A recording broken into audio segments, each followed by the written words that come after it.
The Liberals have been wiped out in an election bloodbath that leaves Western Australia painted in an ALP red. News polls predicted a landslide victory for McGowan, and yesterday it came. Just over half an hour after polling booths closed, some had already called the election. And it's not hard to see why. The results are truly staggering, the swings historic.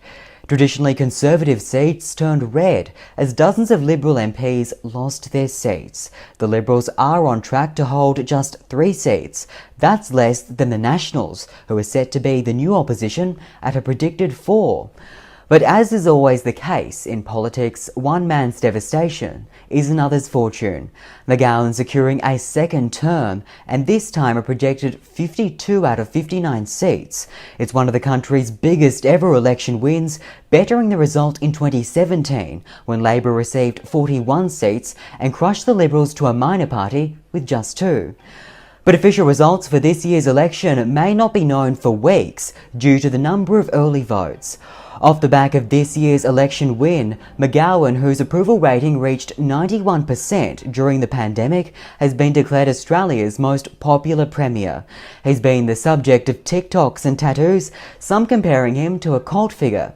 His mantra of safe and strong in relation to his state border policies formed the centre of his campaign and appears to have won over voters. And if last year's election in Queensland is anything to go by, or Jacinda Ardern's recent victory in New Zealand, it appears that during the pandemic, the public will tend to favour incumbent governments. Here's what both party leaders had to say last night. The magnitude of what has happened today is not lost on me, but with it comes great responsibility. To my opponent, Zak Kirkup, and to the Liberal Party, opposition leader is a very, very difficult and sometimes thankless job, I know well. This is a very difficult loss. It is one that I take full responsibility for. I will not continue in parliamentary politics. I will not continue to seek office. The reality is, I think it's important that we rebuild the party as best as we can.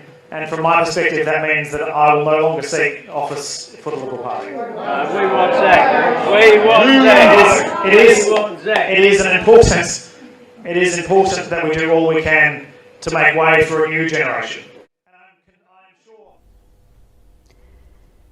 If McGowan feels humbled, 34-year-old Kirkup says he is gutted.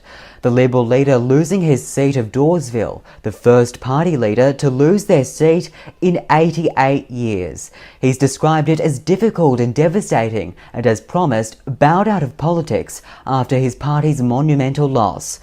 Kirkup saw that the election was unwinnable weeks ago when he made an extraordinary mid-campaign concession.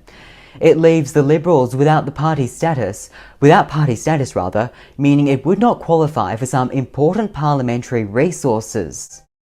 LNP Senator Matt Canavan tweeted last night that West Australians have spoken. They don't want their coal-fired power stations to shut. He's been ridiculed online for what some have labelled a delusional take. And Leo, on a lighter note, many on social media have been mocking the tiny amount of seats the Liberals now hold.